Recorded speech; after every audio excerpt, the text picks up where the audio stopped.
দিয়ে ঘর থেকে স্টোভের সহ করবেন। জয়গুরু মা। জয় গুরু।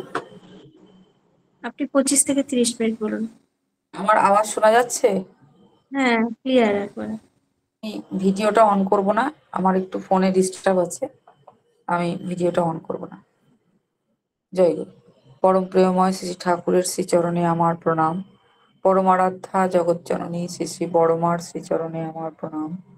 পরম পূজ্যপাদ শ্রী শ্রী বড়দার শ্রীচরণে আমার প্রণাম। পরম পূজ্যপাদ আচার্যদেবের চরণে আমার প্রণাম।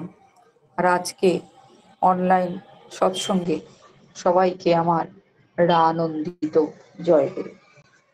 আজ একটি বিশেষ দিন। আজ পরম পূজ্যপাদ শ্রী শ্রী বড়দার 32তম মহাপ্রয়াণ তিথি। দেখতে দেখতে 32টা বছর পার হয়ে গেল, এখনো মনে হয় সেদিনের কথা।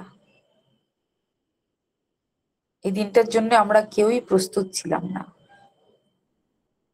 মনে প্রাণে বিশ্বাসও করতাম না যে এই দিনটা জীবনে আসবে বা এই দিনটা প্রত্যেকের জীবনে আসে।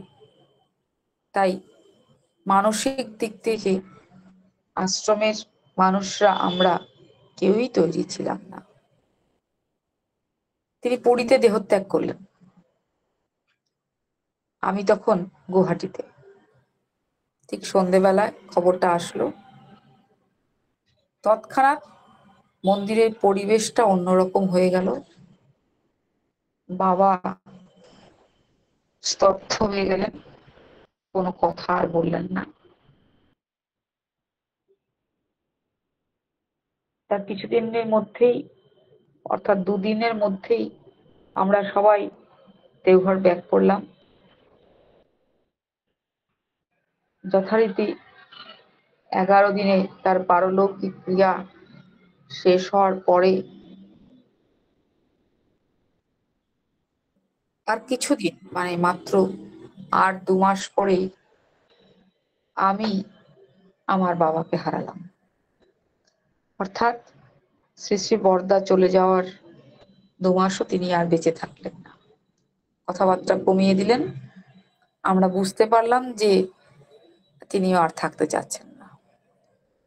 তার সঙ্গে যারা থাকতেন সেই সময়, শ্রী শ্রী ঠাকুরের বেলাও শুনেছি যে বহু তার পার্শ্বদরা চলে গেছিলেন। বড়দার বেলায় দেখলাম ঠিক 10 জন মানুষ চলে গেলেন, ঠিক 10 জন মানুষ চলে গেলেন। সেটা শুরু হয়েছিল শ্রী শ্রী বড়দার পারলৌকিক ক্রিয়ার যেদিন, সেদিন থেকেই শুরু হয়েছিল। তারপরে আমার বাবার পরে আরো 2-3 জন চলে গেলেন।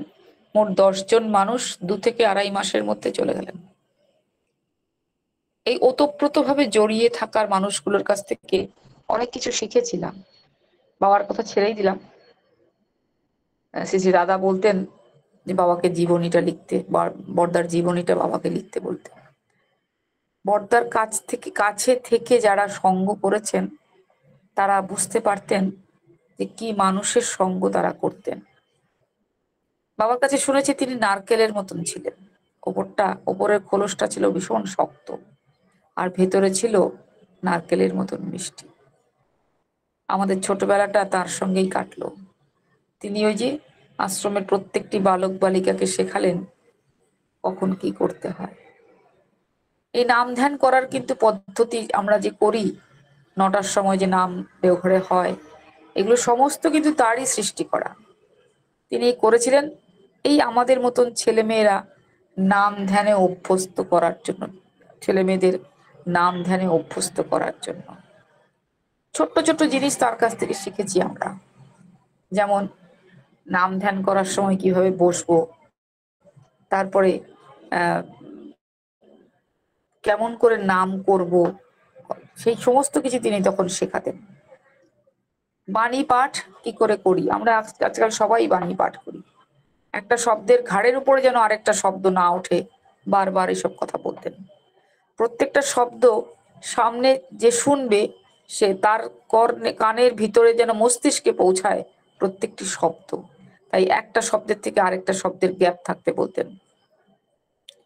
আনন্দবাজারে খেতে বসতাম আমরা, তার সঙ্গে বহুবার গেছি, 3-4 বার। তার ইচ্ছে হয়েছে যে আনন্দবাজারে প্রসাদ গ্রহণ কর। তিনি কখনো একলা যেতেন না, সঙ্গে সাথে সবাইকে নিয়ে যেতেন, বিশেষ করে বাচ্চাদেরকে। এবার আনন্দবাজারে খেতে বসার সময় পাতা কি করে ধুতে হয়, আমরা তো ছোট তখন, 7 বছর 8 বছর 9 বছর এরকম বয়সী বাচ্চারা, পাতা কি করে ধুতে হয়, ঠাকুরের প্রসাদ কতখানি নিতে হয়,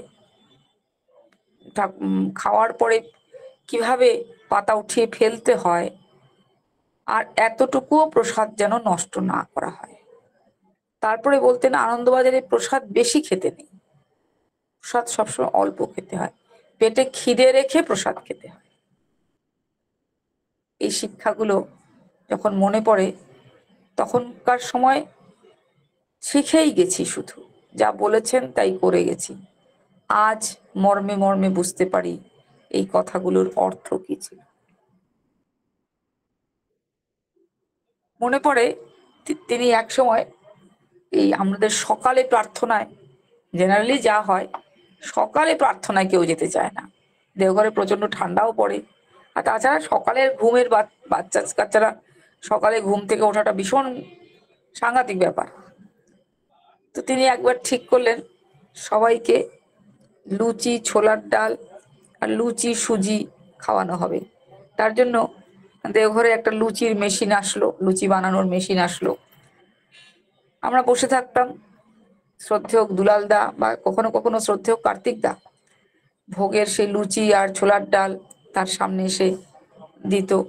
তিনি মাথা ঠেকিয়ে আগে নিবেদন করতেন ঠাকুরকে, তারপর সেটা সবাই প্রসাদ খেত। তা আমরা জেনারেলি যা করতাম, তিনি যখন প্রণাম করতেন তখন আমরা চুপচাপ বসে থাকতাম। একদিন তিনি দেখে বললেন, আমি যখন ঠাকুরকে নিবেদন করব ভোগ, তোরাও আমার আমার সঙ্গে সঙ্গে নিজেদের কপালে হাত ঠেকিয়ে ঠাকুরকে ঠাকুরকে প্রার্থনা করবি তিনি যেন এই ভোগটা গ্রহণ করেন। এই যে ভালোবাসাটাকে কিভাবে শেখানো, ভালোবাসা তো এরকম করে শেখানো যায় না, ভালোবাসাটা সহজাত হয়। যেমন একটা শিশু জন্মের পরের থেকে সে তার মাকে জেনে বুঝতে পারে যে মায়ের ভালোবাসাটা কেমন, কিন্তু যখন বাবার ভালোবাসাটার কথা হয় তখন কিন্তু মা শেখায়, তোমার বাবা, যাও বাবাকে দরজা খুলে দিয়ে আসো, বাবার জন্য জল দাও, এটা শেখাতে হয়, শেখায় মা। মারটা কিন্তু সহজাত। তেমনি গুরুর শিক্ষাটা কিন্তু আচার্যর দ্বারাই শিক্ষা হয়। গুরুকে কিভাবে আমি গ্রহণ করব, আমার ঠাকুরকে আমি কেমন করে ভালোবাসবো, সেই ভালোবাসার শেখানোর রাস্তাটা কিন্তু আচার্যদেব করে দেন। যে এইভাবে গেলে তুমি ঠাকুরের কাছে থাকতে পারবে, কাছের মানুষ হতে পারবে, এইভাবে চলতে হবে তোমাকে, তিনি শিখিয়ে দেন আমাকে। তাই আমার আচার্য দরকার, আচরণ করে তিনি শেখান, তিনি আমার আচার্য। তো আমাদের সেভাবে বলতেন যে এইভাবে ঠাকুর প্রণাম করতে হয়, আমি যখন নিবেদন করব তোরাও আমার সাথে সাথে নিবেদন করবি। মনে পড়ে দেওঘরে ঠাকুরের জন্মোৎসব, বড়দার জন্মোৎসবে যাত্রা হতো, থিয়েটার হতো, কোনো কোনো সময় আশ্রমের ছেলেমেয়েরাও আমরা থিয়েটার করতাম, যাত্রা করতাম।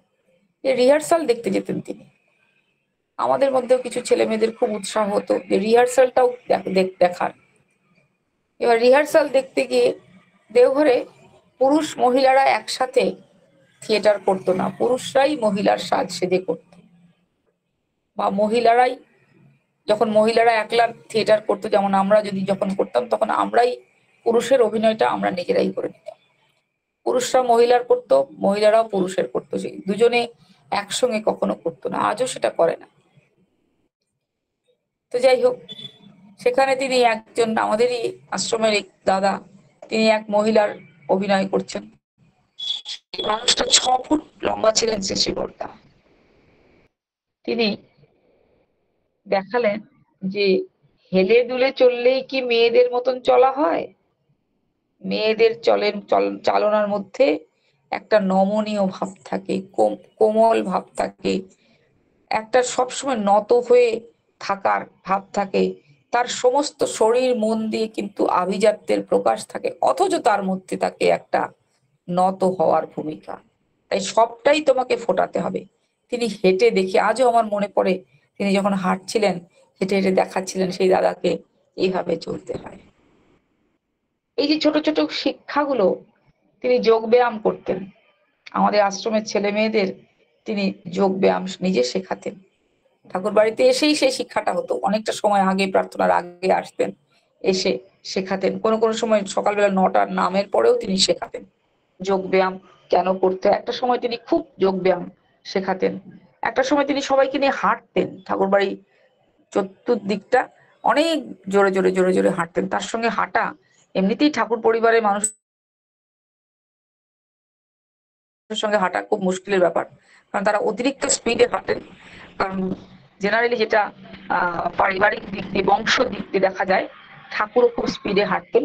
সেই অনুযায়ী বড়দাও খুব স্পিডে, দাদাও, বর্তমান আচার্যদেব, সবাই তারা খুব স্পিডে হাঁটেন। ঠাকুর পরিবারে প্রত্যেকটি মানুষকে দেখলে বোঝা যায় তারা খুব জোরে হাঁটেন। আর তারা জোরে যখন হাঁটেন তাদের হাঁটার মধ্যে কিন্তু কোনো সাউন্ড শোনা যায় না। এই জিনিসগুলো তাদের খুব খুব লক্ষণীয় জিনিস থাকে। দণ্ড নিতেন কোনো কোনো সময় শ্রী শ্রী বড়দা, আচার্যদেবও দণ্ড নেন। দণ্ডটা যখন দণ্ড নিয়ে যখন প্রণাম করেন, অনেকেই হয়তো যেটা সেটা দেখেন না, আমি আজকাল অনেককেই দেখি দণ্ড পাশে রেখে ঠাকুর প্রণাম করেন। দণ্ড পাশে রেখে ঠাকুর প্রণাম হয় না, দণ্ডকে কোলের মধ্যে রেখে ঠাকুর প্রণাম হয়। এই যে শিক্ষাগুলো তিনি না শেখালে তো শিখতে পারতাম না। তিনি আশ্রমের ছেলে মেয়েদের নিয়ে সাঁতার কাটা শেখালেন, আমরা যাতে স্বাস্থ্যের আমাদের কোনো অসুবিধা না হয়, তার জন্য তার দৃষ্টি সব সময় থাকতো। সদাচার, আজকে করোনা এসে আমাদের সদাচার, যদিও গুরু ভাইরা আমরা সদাচারটা মেনটেন করেই চলি, কিন্তু তার সদাচার সাংঘাতিক ছিল। সে সদাচারের মানে তুলনাহীন সদাচার যেটাকে বলে। নাকে মুখে হাত দেওয়াটা তো সবাই জানি আমরা, চুলে হাত দিলেও হাত ধুতে হবে।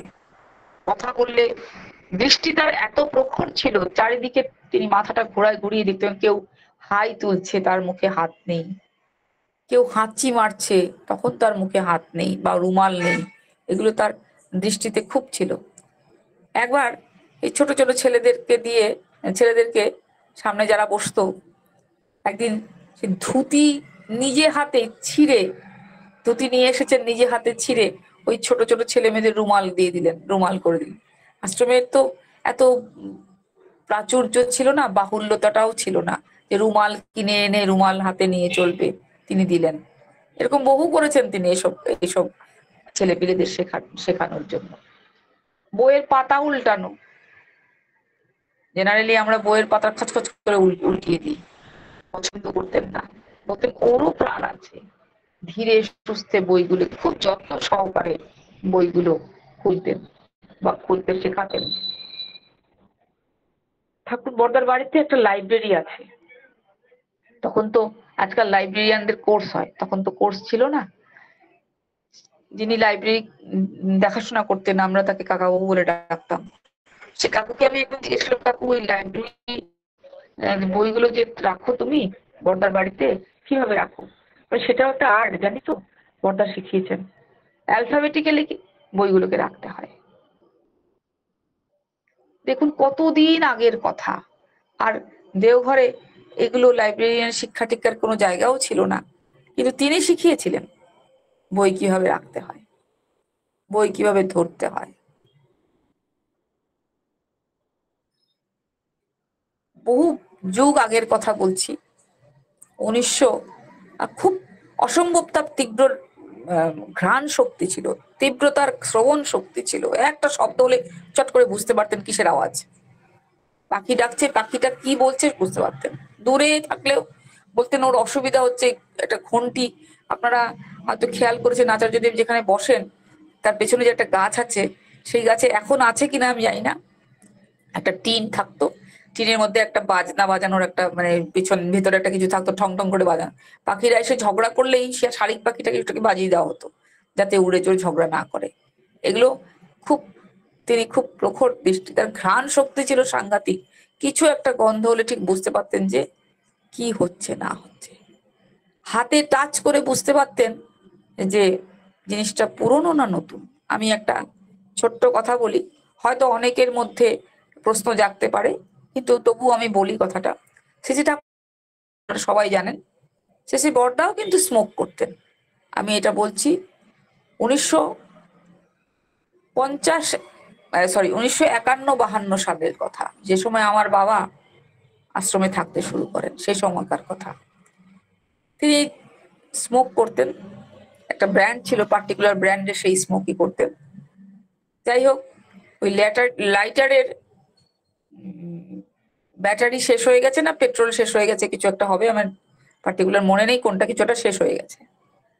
তো বাবা একটি ছেলেকে, যারা একটা বাড়ি, একটা ঘরে এসেছি বর্দা এসে কিছুদিন বসতেন, সেই বাড়িটার নাম হচ্ছে অশোক আশ্রম।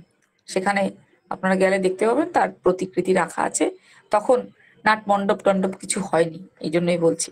তিনি বসতেন, আর সেখানেই তিনি আসামের কর্মীদের শিক্ষিত করে তুললেন। সেটা একটা শিক্ষা কেন্দ্র। সকাল 3টের থেকে, ভোর 3টের থেকে আসতেন তিনি, নাম ধ্যান কি করে হয় সেগুলো শেখানোর জন্য। যাই হোক, আমি সেটার অনেক ঘটনা, সেগুলো বলতে গেলে অনেক সময় লাগবে। আর বলার সেই মানসিকতা, সেই পরিবেশটা অন্যরকম পরিবেশ, সেটা বলা অনেক কঠিন ব্যাপার। যাই হোক, সেদিনকের ঘটনাটা বলছি। তো লাইটারটার বাবা বললেন যে তুই বাজারে গিয়ে, তখন তো দেওঘরে ঠাকুরের সামনে কোনো মার্কেট নেই, তুই বাজারে গিয়ে লাইটারটাতে পাথর ভরে আস বা পেট্রোল ভরে, আমার ঠিক মনে নেই, দুটো একটা শেষ হয়ে গেছে আর কি, ভরে নিয়ে আয়। ও ঠাকুর বাড়ির সামনে একটা দোকানে টিমটিমে করে একটা প্রদীপের মতন আলো জ্বলতো, সেখানে ও চা খেয়েছে। বড়দা আসবেন ঠাকুর ভোগের পরে, রাত্রিবেলা ঠাকুরকে খাইয়ে দিয়ে বড়দা আসবেন। তো ছেলেটা ওখানে গিয়ে লাইটারটাকে হারিয়ে ফেলেছে, চুরি হয়ে গেছে, হারিয়ে গেছে মানে চুরি হয়ে গেছে। বাবাকে এসে সে জানিয়েছে। বাবা প্রমাদ গুনলেন, বললেন যে সর্বনাশ করছে, একটা এরকম জিনিস পছন্দ করেন না তিনি, এসব হারিয়ে যাওয়া, তার মানে অসাবধানতা। যেমন ঠাকুর পছন্দ করতেন না চুরি যাওয়াটা, চুরি যাওয়া মানে আমি অসাবধান। যাই হোক, তাকে পাঠানো হলো বাজারে। তখনকার দিনের বাজার, তখনকার দিনের টাকা পয়সা, সবকিছুই আপনারা বুঝতে পারছেন। লাইটার আসলো। এবার লাইটার আসার পরে, লাইটার তো ব্র্যান্ড নিউ, পর্দা তো টের পেয়ে যাবেন, তাই ঠিক হলো মাটিতে ঘষে তাকে একটু পুরনো করা হবে, যেন বকাটা যেন না খাওয়া যায়। যাই হোক, সিসি বর্দা যে যখন, তারা খুব নিজে নিজে খুব তৃপ্তি হয়ে গেল যে না, এখন আর বোঝা যাচ্ছে না পুরনো হয়ে গেছে, এত ঘষা মাজা হয়েছে, পুরনো হয়ে গেছে। সিসি বর্দা এলেন, সিগারেটের কথা বললেন, লাইটারটা চাইলেন, লাইটারটা হাতে নিয়েই বললেন আমারটা কোথায়। এইবার সবার টনক নড়লো, সর্বনাশ, তো বুঝতে পেরে গেছেন। বললেন আমারটা কোথায়। বললেন কেউ মুখ খুলছে না, মিথ্যে কথাও বলতে পারছে না। যিনি হারিয়েছেন তিনি একদমই ইয়ং ছেলে, তিনি মিথ্যে কথাও বলতে পারছেন না, চুপ করে দাঁড়িয়েছেন, বলছেন আমারটা কোথায় রে, এটা তো অন্য লাইটার। তখন সে সত্যি কথা বলে দিল। সে বলল আগে হারিয়ে ফেলেছি। তো হারিয়ে ফেলেছি এটা কোথা থেকে আনলি, লাগে এটা নতুন, নতুনটা এরকম পুরনো হলো কেন। তিনি বুঝেই গেলেন সেটাকে ঘষা মাজা করা হয়েছে। তারপরে বললেন যে অসাবধানতা ভালো জিনিস না। ঠিক তার কিছুদিন পরেই, হয়তো তো মাসখানেক পরেই, তিনি বাবাকে বললেন যেদিনও আজকের থেকে আমি আর স্মোক করব না, আর খাবো না। তখন বাবা বলেছিলেন যে একেবারে ছেড়ে দিলে আপনি আপনার শরীরে কষ্ট হবে, আস্তে আস্তে ছাড়া ভালো নাকি। তখন বললেন যা ত্যাগ করতে হয় তা একদিনেই করা ভালো। বাবা দেখেছেন যারা, যারা নেশা করেন, এইসব যারা অভ্যস্ত, পান খেতে অভ্যস্ত বা সিগারেট খেতে অভ্যস্ত, তারা একদিনে ছাড়তে তাদের কষ্ট হয়। কিন্তু বাবা দেখেছেন, বাবা বলতেন যে আমি দেখলাম সেই মানুষটাকে, আর ফিরে তাকালেন না, ছাড়লেন, ছেড়ে দিলেন। বাবাকে পরে বাবাও খেতেন, বাবাকে বললেন তোরও ছেড়ে দেওয়া ভালো। বাবাও ছেড়েছেন, আমি দেখেছি, বাবাও সেই একদিনেই ছেড়েছেন। কিন্তু বাবার বহু কষ্ট হয়েছে, বহু কষ্ট হয়েছে। একদম ছেড়ে দিয়ে আবার 2-1 দিন খেয়েছেন, এরকম করে 3-4 মাসে বাবা ছাড়তে পেরেছিলেন বাবাও, কিন্তু কষ্ট হয়েছিল। তিনি কিন্তু একদিনে ছেড়ে দিলেন। এই যে শিক্ষাগুলো, সমস্ত কাজ খুব নিখুঁত ভাবে করতে পছন্দ করতেন। আর শাড়ি, আমরা যে মেয়েরা শাড়ি পরতাম, সেখানেও তিনি বলতেন যে নিপাট ভাঁজ শাড়ি সুন্দরভাবে পরো। মেয়েরা ওই সময়, নতুন আমরা উঠতি মেয়ে, নতুন নতুন শাড়ি পরতে শিখেছি, কারো কারো স্টাইল করে আমরা আবার স্মৃতিটাকে একটু তেরা বেঁকা কাটতে শিখেছি। নতুন নতুন দিনের যাত্রী আমরা তখন। বললেন যে এই সিথিটাকে জফলার মতো কাটিস কেন? সিথি হবে সোজা, তোমার সবকিছুই সোজা। আমাদের আশ্রমে এক দিদিমণি থাকতেন। সেই দিদিমণি উম, তার চলার, তিনি যে রাস্তায় ঠাকুর বাড়িটা যে গোল গোল করে ঘুরতেন, সেই চলার পথে একদিন সিসি বর্দা দেখলেন একটা শাড়ি ঝুলছে। জিজ্ঞেস করলেন এটা কার শাড়ি? ওখানে আমাদের একজন দিদিমণি থাকতেন। দিদিমণি প্রমাদ গুনলেন, বললেন এইবার তো বকা খাবেন যে তার চলার পথে শাড়িটাকে ঝুলিয়ে রেখেছেন। তিনি বললেন যে আগে ভুল হয়ে গেছে, আমি সরিয়ে নিচ্ছি। আমি যে তা বলিনি তোকে, মানে শাড়িটা এরকম করে মেলেছিস কেন? দিদিমণি বুঝতে পারছেন না, বলে এই শাড়ি তো তুই কালকে পরবি। বলে আগে হ্যাঁ পরবো। তুই এরকম ব্যাকাতেরা মেলেছিস কেন? ব্যাকাতেরা মেললে তো শাড়িটা যখন পরতে যাবি তখন ব্যাকাতেরা হয়ে যাবে। শাড়ি ভাঁজ করতে হয় নিপাট ভাবে, শাড়ি মেলতে হয় সুন্দর করে, যাতে তোর ভাঁজ করতে সুবিধা হয়। ভাঁজ করে তোশকের তলায় রেখে দিবি, তোর স্ত্রীর পয়সা বেঁচে যাবে। তুই তো আর বেশি পয়সা এখান থেকে পাস না। এক লাইনে বুঝিয়ে দিলেন তোমাকে সঞ্চয়ী কেমন করে হতে হবে। খুব খাওয়াতে ভালোবাসতেন, মানুষকে খাওয়াতে খুব ভালোবাসতেন। আশ্রমে স্নানোৎসবের দিন একবার তার ইচ্ছে হলো আশ্রমের ছেলেপেলেদের ওই ঠাকুর বাড়ির মধ্যে, যেখানে মায়েরা বসেন, বড় বড় মা ঠাকুর ভোগের ঘরের উল্টো দিকে যে বারান্দাটা আছে, সেখানে মায়েরা যে বসেন, সেখানে তিনি সমস্ত ছেলেপেলেদের খাওয়াবেন। যারা একটু বড় ছেলে মেয়ে, যেমন আমি তখন একটু বড়, ক্লাস 7-এ পড়ি, আমাদেরকে বললেন আমরা পরিবেশন করব।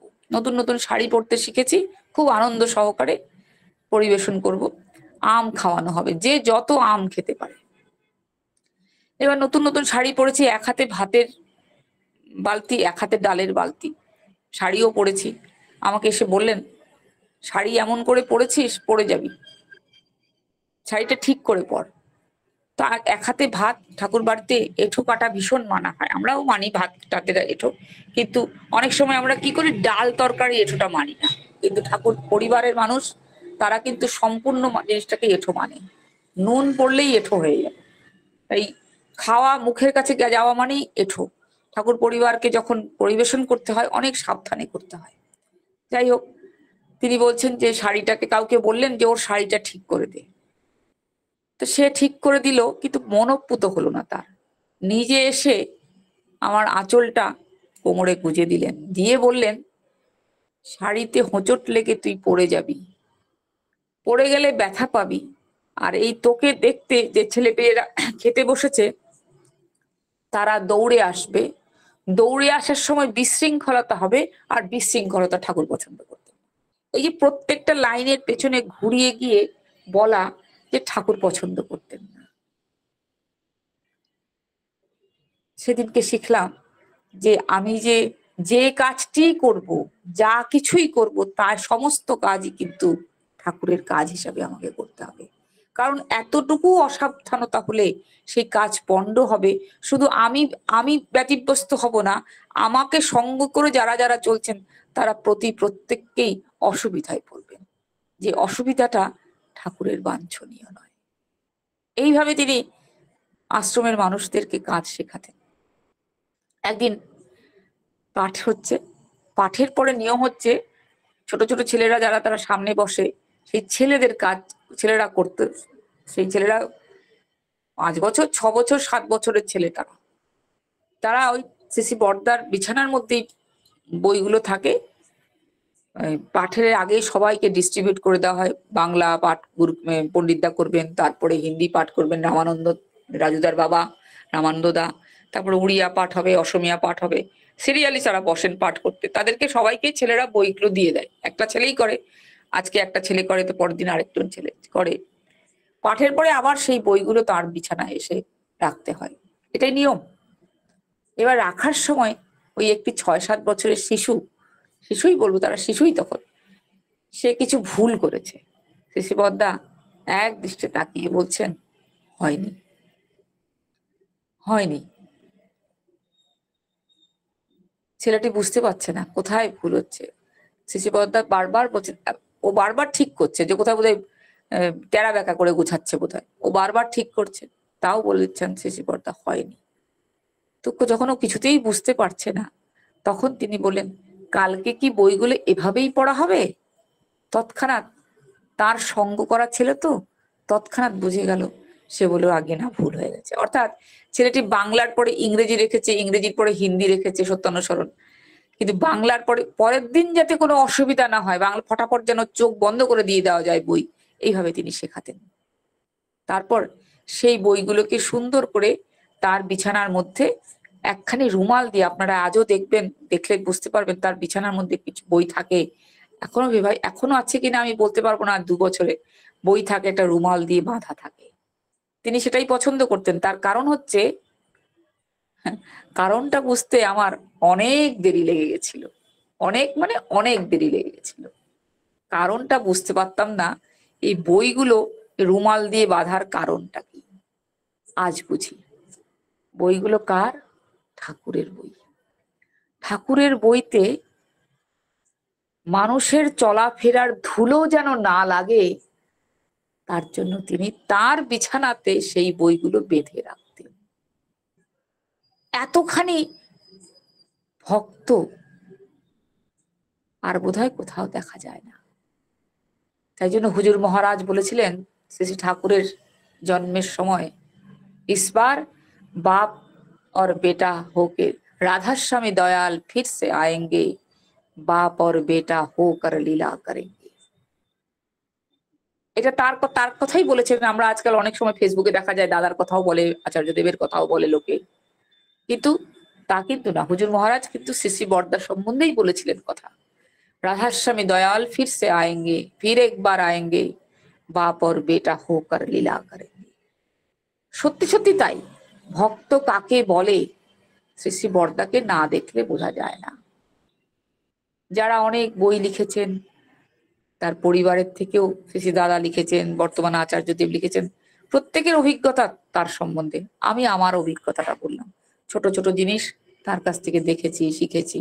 রাস্তায় চলতে গেলে একসঙ্গে, তার সঙ্গে চলতে গেলে ডিসিপ্লিন কাকে বলে, ডিসিপ্লিন যদি, ঠাকুর বললেন যে ডিসিপ্লিন না থাকলে ডিসাইপল হওয়া যায় না। তো ডিসিপ্লিন কাকে বলে শ্রী শ্রী বর্দাকে না দেখলে বোঝা যাবে না। সমস্ত কিছু তার ঘড়ির কাঁটায়, ঘড়ির কাঁটাও বোধ হয় কখনো বন্ধ হয়ে যেতে পারে, কিন্তু তার ঘড়ির কাঁটা কখনো বন্ধ হতো না।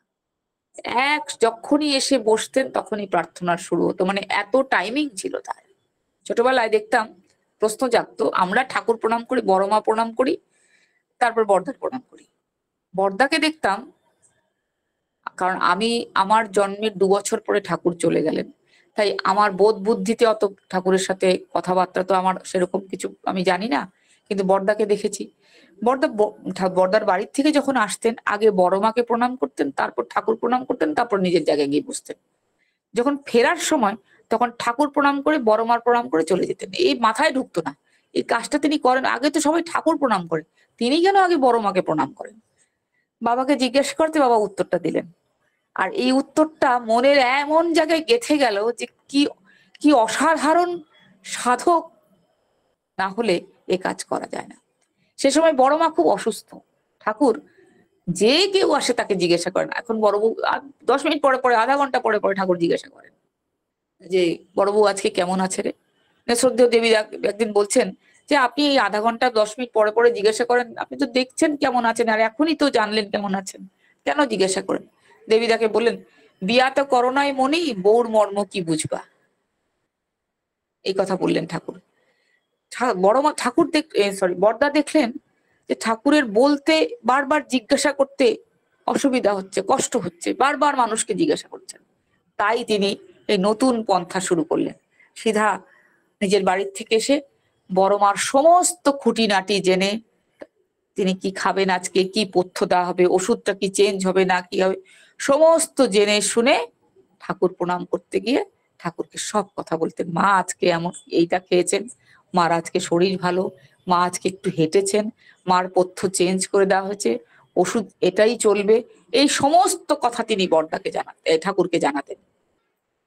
তেমনি ফিরে যাওয়ার সময় ঠাকুরের সমস্ত কথা জেনে যাওয়ার সময় মাকে বলে যেতেন তো আমি যখন বড় হয়েছি তখন কেউ দেহ ধারী নেই, তারা আমার লোকচক্ষুর অন্তরালে চলে গেছেন, ঠাকুরও চলে গেছেন, বড় মাও চলে গেছেন। কিন্তু তার নিত্যদিনের অভ্যাসটা শ্রী শ্রী বড়দার, সেটা কিন্তু তিনি ত্যাগ করলেন না। তার যতদিন তিনি চলাফেরা করে আসতে পারতেন ঠাকুর বাড়িতে, বা পরবর্তীকালে গাড়ি করেও যখন তাকে আনা হতো, তখনও দেখেছি তিনি আগে বড় মা প্রণাম করতেন, ঠাকুরও প্রণাম করতেন। অর্থাৎ তিনি মনে মনে বড় মার কথা গিয়ে ঠাকুরকে জানাতেন, ঠাকুরের কথা গিয়ে বড় মাকে জানাতেন। এত বড় সাধকের দর্শন পেয়েছি, শিখেছি তার কাছ থেকে যে ঠাকুর সেবা কি করে করতে হয়। আজ এখানেই, এই পর্যন্তই। ভালো থাকবেন, সুস্থ থাকবেন। বর্তমান আচার্যদেব বহু কষ্ট করে আমাদেরকে শেখাচ্ছেন ঠাকুরমুখী হয়ে চলার নিয়ম, ছোট ছোট কথা বলে বুঝিয়ে দিচ্ছেন কিভাবে আমরা চলবো। আসুন আমরা সুন্দর একটা সমাজ গড়ি। জয় গুরু। জয় গুরু মা, জয় গুরু। খুব সুন্দর করে আজকে আমরা তার কথা শুনলাম, শ্রী বড়দার, যার আজকে প্রয়াণ তিথি। আমরা শুনে সমৃদ্ধ হলাম যে কতটা তিনি ডিসিপ্লিন তিনি শিখিয়েছেন। নিজে ছিলেন, নিজের জীবন দিয়ে শিখিয়েছেন যে কি করে একজন ডিসিপ্লিন মানুষ হওয়া যায়। তিনি ছিলেন নারকেলের মতো, মানে উপরটা খুব শক্ত কঠিন আর ভিতরটা খুব মিষ্টি। তিনি যে আমরা যে অসাবধানতা হয়ে কাজ করি সেগুলো তিনি পছন্দ করতেন না, সুন্দরভাবে সব কাজ করা পছন্দ করতেন এবং সব কাজে তিনি ইষ্টের কাজ মনে করতেন। শ্রী বড়দা ছিলেন শ্রী ঠাকুরের পরম ভক্ত এবং তার জীবন দিয়ে দেখিয়ে দিয়েছেন যে ঠাকুরকে কি করে ভালোবাসতে হয়। খুব সুন্দর আমার মা আলোচনা করলেন, নিজে দেখেছেন, আমাদের প্রত্যেকে শুনিয়ে আমাদের সমৃদ্ধ করলেন। ভালো থাকুন মা, সুস্থ থাকুন, আবারও আসবেন, তার কথা শুনিয়ে তার প্রতি আমাদের তন্মুখী করে তুলবেন। জয় গুরু মা, ভালো থাকুন। জয় গুরু শর্মিষ্ঠা মা, জয় গুরু।